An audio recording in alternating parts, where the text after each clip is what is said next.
What is going on, everyone, and welcome back to the channel. I hope you're all doing well. Now, if you're after some wholesome Reddit content, this is the video for you. I asked the people of Reddit, what is a small, seemingly insignificant decision that you've made that ended up having a huge impact on your life? These are the best answers. I broke my hand playing soccer in high school. I fell and landed awkwardly. Consequently, all I could do for gym class was walk a loop around the track the entire class period until my cast came off. A girl had a cast on her broken finger. Hers got accidentally closed in a car door. So she walked with me every day and we talked and hit it off. 20 plus years later, we're married with a couple of kids.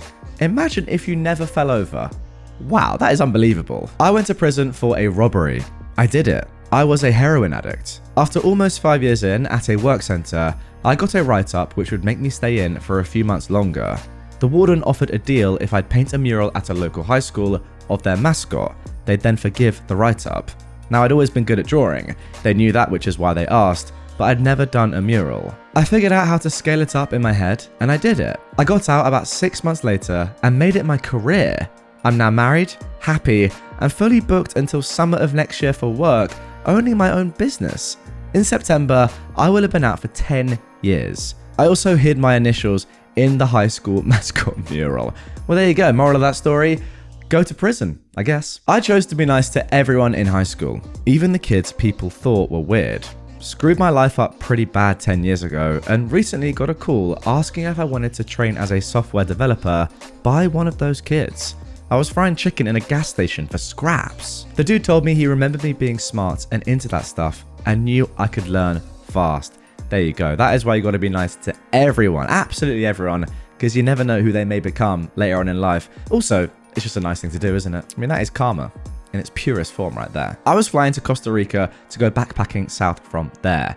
My sister told me to fly into Guatemala. I had to see it. So I did, and here I am, still 10 years later, with a son and a life I never imagined. Wow, you're telling me you never left? That is unbelievable. Again, what if your sister never told you to go there and you just didn't go? How different could your life be? Crazy. I was at a conference and stepped outside for a smoke. I bumped into a friend of mine who introduced me to the man he was walking with. That man encouraged me to apply for an opening in his office. And 6 months later, he hired me. That was the job that jump-started my career, changing my trajectory, and all because of a bad habit. Again, moral of the story, if you don't smoke, get on it, guys. It's really good for you and it leads to opportunities like this. Sarcasm, obviously. I entered the green card lottery. A friend was trying to figure out how to do it, so I downloaded the instructions and completed an application to show them how. Since it was easier than asking them for all their info, I made a dummy application using my own info. When I was done, I thought, meh, I might as well, and I dropped my application into the outgoing mail. Then I forgot all about it.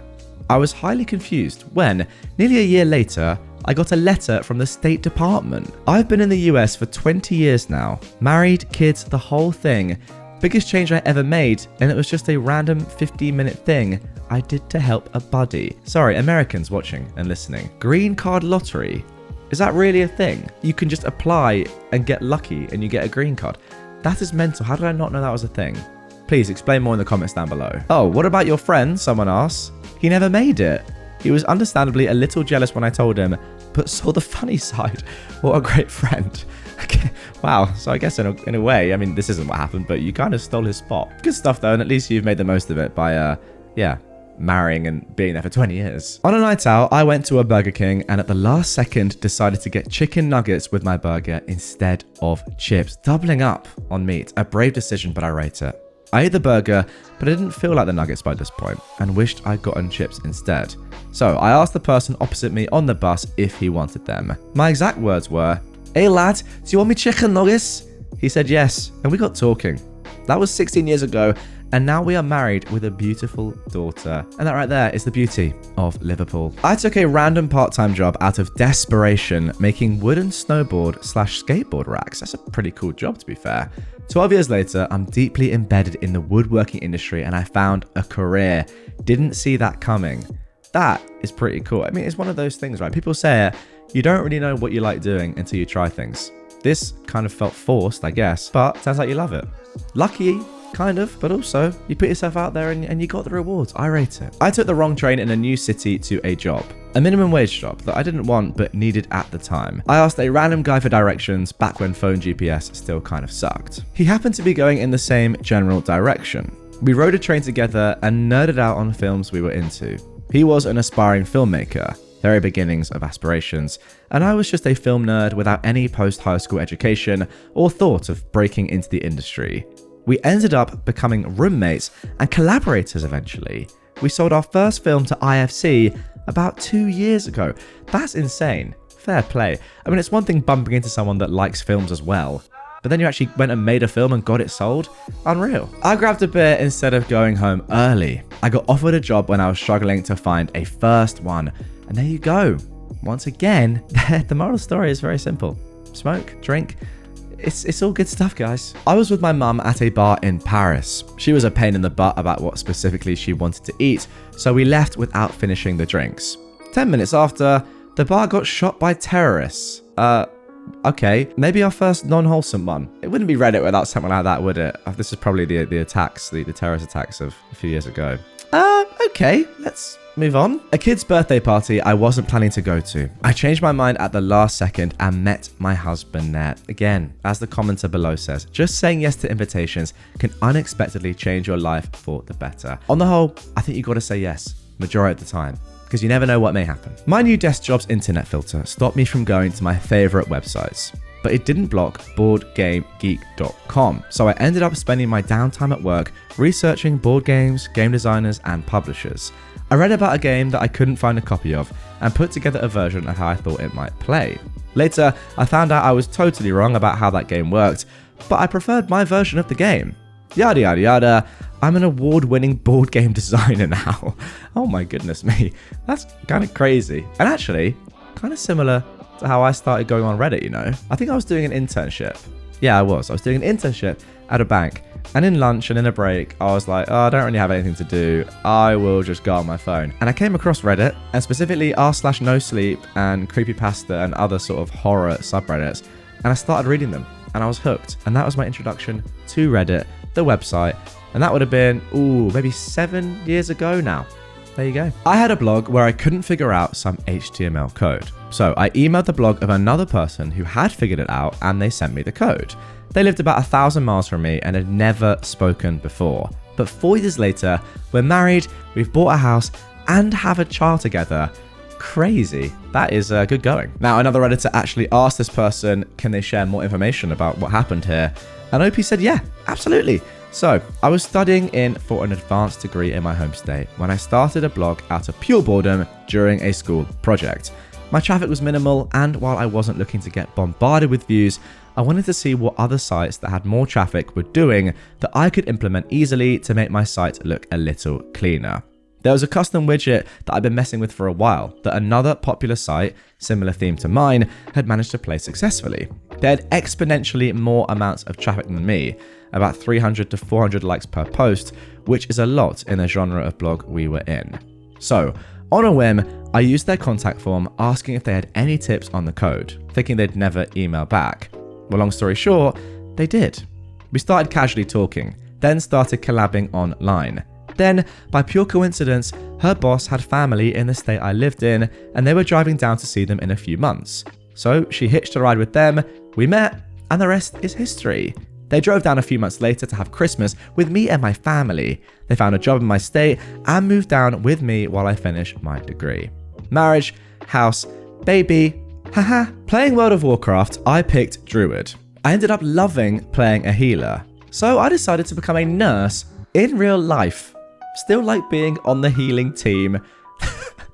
That is actually unbelievable. Someone has said, good thing you didn't pick Warlock. Now, I don't play World of Warcraft, but I imagine the Warlock here is causes a lot of damage. Let's just say that. There we go. I do think that actually is sensible. I think the characters that you pick in games does resonate to your personality in real life somewhat. I'm not going to lie. I don't massively enjoy playing healer. Maybe that's why I'm not a doctor or a nurse. But I do really like playing attack. I'm thinking about Overwatch here. Attack or tank. I kind of like that. Healer, less so. What does that say about me? I don't know. Me and 2 other co-workers decided to grab some dinner after our shift. One ended up cancelling, so I thought my other co-worker would cancel too. We were both hungry, so we decided to still grab dinner together. Now, we'd been co-workers for over a year and had always gotten along, but this dinner truly felt like a first date. It was so enjoyable, and we talked so much that we didn't realise the restaurant had been closed and that the workers had been cleaning up around us. The servers were too nice to interrupt our conversation. Him and I ended up falling in love soon after that. We've been together for over 6 happy years and wouldn't change a thing. Well, thank goodness that your other co-worker decided to cancel. Oh, and here we go. One about Overwatch. Accepted an invite to some dude's team on Overwatch, the video game. Now I live on the opposite side of the country with him, and we have 2 dogs and a Costco membership. The Costco membership means you guys are serious. There we go. Overwatch is a wonderful game, I tell you that. I worked in a kindergarten during my gap years between high school and university. I didn't even plan to go at the time. A kid with speech and social issues happened to take a special liking to me, resulting in me agreeing to work closely with his speech therapist, despite only being the teacher's assistant. This reignited my interest in language and made me apply to be a linguistics major. Now, my high school grades made it a long shot, but it turns out that very year they tested out a new system of accepting 50% of students based on motivational essays to try and combat a high dropout rate in linguistics. I made it in on that. They ditched it the next year because it didn't work. But I now have a master's in language psychology and start teaching at the same university this semester. If I'd applied literally any other year, my chances would have been like lottery odds. You know what? That's true, but you make your own luck in this life. Fair play to you. I took a job in an emergency room doing insurance paperwork. I thought, okay, but what happens before they get to the hospital? That exposure led to a career as a first responder. I never would have imagined I'd be helping people in emergencies, but I've been doing it every day for decades. That is actually mad. Do you think after you've been doing it every day for decades, you kind of just get used to it? Like the crazy positions that people find themselves in dire need of professional help from people like you. You know, life-threatening, maybe even death situations. Crazy. Maybe you get used to it, I don't know. Surely you would after 10 years of doing it though. Nuts, nonetheless. Crazy job to do. And yeah, big respect. Decided to relax my leg while trying to kick the ball. Missed the ball and effed my knee up. 2 years later, still hurts. Wait, what? Okay, that is actually... first of all, I don't know what sport this is. Second of all, not what I was expecting on this subreddit. Yeah, thank you for sharing a depressing answer. Everything here is very inspiring, says a commenter. True, almost made me delusional that I could do the same. No. This is meant to be a wholesome video. Let's carry on. We don't want to see any of that. Yeah, it's a bit more real, but you know, let's carry on. Started working at age 16. My supervisor suggested I sign up for profit sharing, a 401k precursor. Stayed with that company for 25 years, made a nice contribution to my retirement later in life.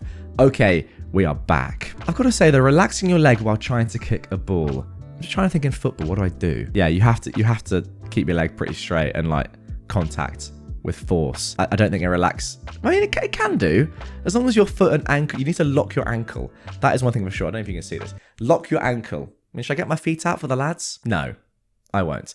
That will get this video age restricted. But if you want to see that, check out my OnlyFans, link down below. Went for a jog, even though I didn't want to. Ended up meeting a cute woman who was a bit of a motor mouth, but we had a lot in common. We ended up dating for about 4 years.